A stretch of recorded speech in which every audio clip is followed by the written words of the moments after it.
Hi viewers, போன கதையில மதுரையில திருஞான சம்பந்தர் புனல்வாதத்திலையும் புனல்வாதத்திலையும் ஜெயிச்சுட்டு மதுரையில இருக்கிற மீனாட்சி அம்மனையும் சுக்கநாதரையும் பார்த்து வணங்குறதோட பார்த்துருந்தோம். அதோட தொடர்ச்சி இப்ப பார்ப்போம். ஆல நீழல் உகந்த அப்படிங்கிற திருப்பதி கீதை பாடுறாரு. திருநீலகண்ட நாயனார் அந்த திருப்பதி கீதையில குறிப்பிடுறாரு. மதுரையில கொஞ்ச நாள் இருந்து பல திருப்பதி கீதை பாடுறாரு.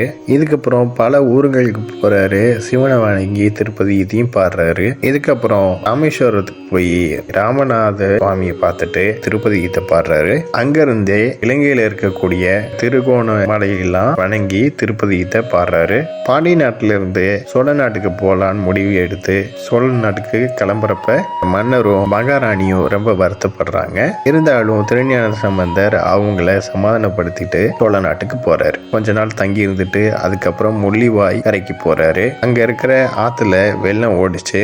அதனால ஓடக்காரன் ஓடத்தை ஓரமா வச்சுட்டு போயிட்டான். ஆனா திருஞான சம்பந்தர் கண்ணு முன்னாடி திருக்கொல்லம் புதூர் கோவில் கண்ணுக்கு தெரியுது. அதை பார்க்கணும்னு திருஞான சம்பந்தர் ஆசைப்பட்டு ஓடத்தை ஆத்துல விடுறாரு.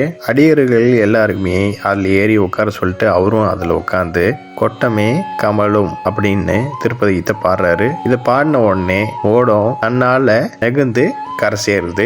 இதுக்கப்புறம் அவரு திருநள்ளாருக்கு போறாரு. அங்கேயும் பதிகங்கள்லாம் பாடுறாரு. பாடிட்டு ஓதிமங்கை அப்படிங்கிற ஊருக்கு போறாரு. இந்த ஊரு புத்தர்களோட தலைமையிடம். இங்க திருஞான சம்பந்தர் வராரு அப்படின்னு தெரிஞ்ச உடனே மக்கள் எல்லாருமே சந்தோஷமா ஆரவாரம் பண்றாங்க.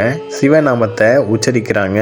மங்கள வாத்தியமும் சிவ வாத்தியத்தையும் முழங்குறாங்க. இதை கேட்ட புத்தர்கள் எல்லாருமே, நீங்க வாதத்துல ஜெயிச்சிட்டீங்களா, எதுக்கு இந்த வாத்தியங்கள்லாம் முழங்குறீங்க அப்படின்னு சொல்லிட்டு சிவனடியார்கிட்ட இருந்து அந்த வாத்தியங்களை பறிச்சுக்கிறாங்க. சிவனடியார்களுக்கு தலைவரா சரணாலயர் அப்படிங்கிறவர் இருந்தாரு. அவர் தேவார திருமுறைகளை எழுதி வைக்கக்கூடியவர். அவரு இதை பார்த்து கோவப்பட்டு புத்தர்களோட தலைமையா இருந்த புத்த நந்தி அலையில இடி உழுக அப்படின்னு சொல்லிட்டு பித்தக நீர் அழிவார் வினை பகிக்கு அஸ்தரம் ஆவண அஞ்செழுத்துமே அப்படி சொல்லி முடிக்க சரியா புத்த நந்தி தலையில இடி உழுகுது. இதை பார்த்து அவர் கூட வந்தவங்களும் பயந்து ஓடிடுறாங்க. இதை கேள்விப்பட்ட திருஞான சம்பந்தர் புத்தர்களோட தலைமையான சாரிபுத்தரை வாதத்துக்கு அழைக்கிறாரு. அதுக்கப்புறம் சாரிபுத்தர் கூட சரணாலயர் வாதம் செய்யறாரு.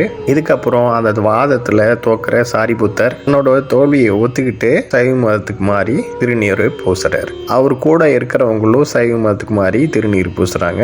இந்த கதையோட தொடர்ச்சியை நெக்ஸ்ட் வீடியோ பார்ப்போம். இந்த சேனலை சப்ஸ்கிரைப் பண்ணுங்க அண்ட் பெல் பட்டனை பிரஸ் பண்ணுங்க. லைக் பண்ணுங்க, ஷேர் பண்ணுங்க. தேங்க்யூ.